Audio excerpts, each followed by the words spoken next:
Charter of democracy में बड़े वाज़े अंदाज में लिखा था कि हम कॉन्स्टिट्यूशनल कोर्ट बनाएंगे। आज वो ख्वाब 19 साल बाद शर्मिंदा ताबीर हुआ। मुझे पूरा यकीन है कि आज मोहतरमा शहीद बेनज़ीर भुट्टो साहिबा की रूह को तस्कीन मिल रही होगी और मेरे कायद मियां मोहम्मद नवाज शरीफ साहब यकीनन वो सुरखरू हुए कि आज वो कॉन्स्टिट्यूशनल कोर्ट, और मुझे बड़ा अफसोस है कि 19 साल तो हमारी जो अपोजिशन जो है उनको तो याद ना आया।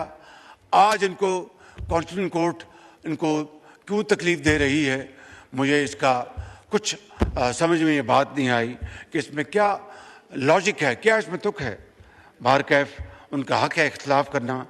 जनाब स्पीकर, मैं समझता हूँ कि हमें उसका एहतराम करना चाहिए, लेकिन गाली गलोच और दुश्मनाम तराजी इसको हमें अब ख़त्म करना होगा। हमें मुल्क को आगे लेकर चलना है। इस मुल्क की तरक्की और खुशहाली के लिए हमें मिलकर काम करना है। अभी जब हिंदुस्तान को पाकिस्तान ने एक 4 दिन के मार्के में शिकस्त फाश दी और अल्हम्दुलिल्लाह फ़ौज पाकिस्तान का नाम पूरी दुनिया में चमका, फील्ड मार्शल उसके नतीजे में चीफ आर्मी स्टाफ को इस हुकूमत ने फील्ड मार्शल का टाइटल दिया। उन्हीं दिनों में बिलावल भुट्टो साहब की सरबराही में एक डेलीगेशन गया और वो अपना अमेरिका गए, यूरोप गए और पूरी तरह उन्होंने शानदार डिप्लोमेसी की और अपनी डिप्लोमेटिक स्किल्स के ज़रिए वहाँ पर बताया। और पहली मरतबा जनाब स्पीकर दिहाइयों बाद हमने जंग भी जीती, डिप्लोमेटिक वॉर भी जीती और हिंदुस्तान जो है वो बिल्कुल बेबस तस्वीर बना रहा। मोदी बिल्कुल बेबसी का शिकार था, आज भी बेबसी का शिकार है। तो इसलिए मैं समझता हूँ जनाब स्पीकर कि हमें इस हवाले से हमें पूरी तरह कौमी यकजहती और कौमी जो इत्तेहाद है इसको हमें फ़रोग़ देना चाहिए।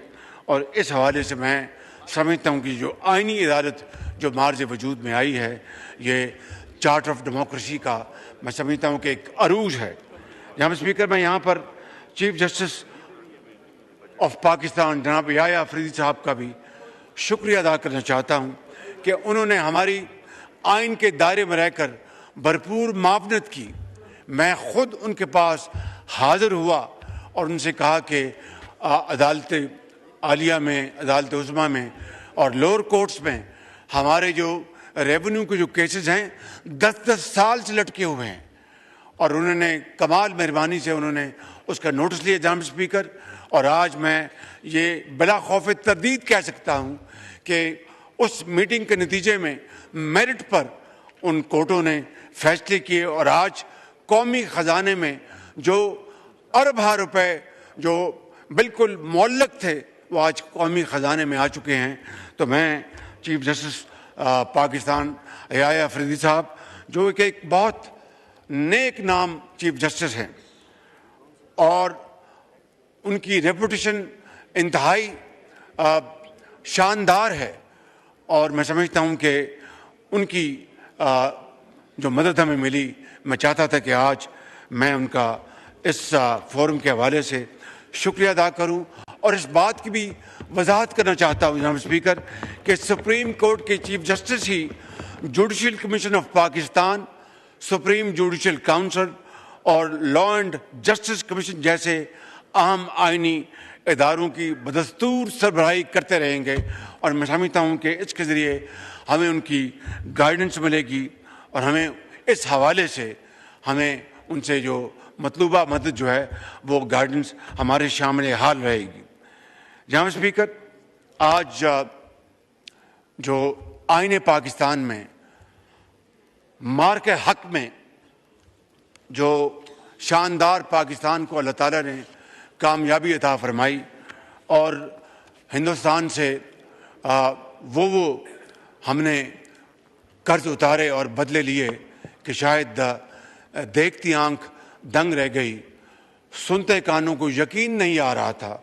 लेकिन ये अल्लाह ताला का बेपाया फजल करम और यकीन करें मैं इस हाउस में खड़े होकर इस पूरे ऐवान की नुमाइंदगी करते हुए आपको ये कहना चाहता हूँ कि आज हम जिस मुल्क में जाते हैं, आप यकीन करें कि वहाँ की सरबराह 5 कदम आगे चलकर पाकिस्तान को वेलकम करते हैं। इससे बड़ी और इज्जत क्या हो सकती है।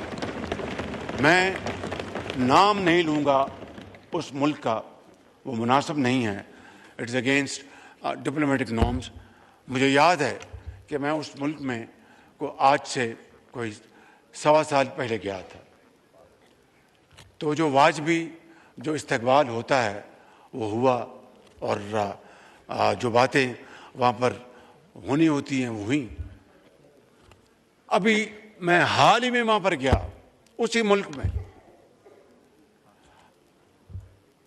आंखों को यकीन नहीं आ रहा था जो मंजर मैंने वहाँ पर देखे। वही सरबराह थे जिन्होंने वाजबी इस्तकबाल किया, और वही सरबराह थे जो 10 कदम आगे बढ़कर मुझसे बगलगिर हुए।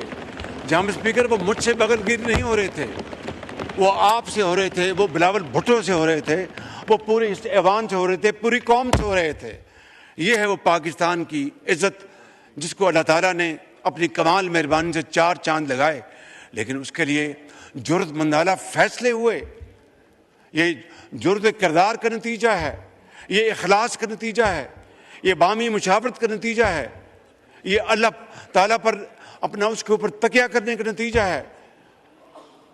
फजर के वक्त उसके हजूर गर्दन झुकाकर दुआ मांगने का नतीजा है, दलेरी का नतीजा है कि आज पाकिस्तान को अल्लाह ताला ने सफारती महाज पर भी और अस्करी महाज पर भी वो इज़्ज़त दी है कि दिहाइयों में पाकिस्तान को इस तरह की इज़्ज़त नसीब नहीं हुई।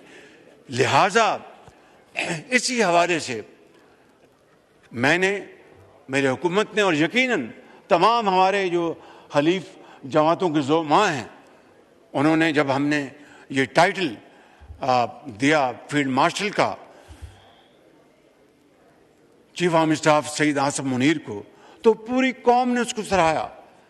और आज अगर उसको कॉन्स्टिट्यूशन का उसमें उसको हिस्सा बना रहे हैं, तो खाली वो फील्ड मार्शल सईद आसिम मुनीर नहीं, उसमें chief of the air staff का भी, उसमें marshal of the air force का जिक्र होगा, उसमें chief of the naval staff admiral of the fleet का उनका जिक्र होगा। इसमें क्या बुरी बात है जनाब स्पीकर, इसमें क्या बुरी बात है। कौमें जो हैं अपने हीरोज़ की इज़्ज़त करती हैं, अपने शहीदों को अपना दिन रात याद करती हैं, अपने गाजियों को दिन रात उनको इज़्ज़त देती हैं। ये बड़ी जरी कौम है, पाकिस्तान की बड़ी अजीम कौम है। हम अपने हीरोज़ को, अपने शहीदों को इज़्ज़त देना भी जानते हैं और दिलाना भी जानते हैं जनाब स्पीकर, ये बात ज़हन में रहनी चाहिए। तो इसलिए मैं समझता हूँ कि हमने ये जो अमल जो है ये इसको आइन का हिस्सा बनाया है। मैं यहाँ पर कोई इख्तलाफी बात नहीं करना चाहता।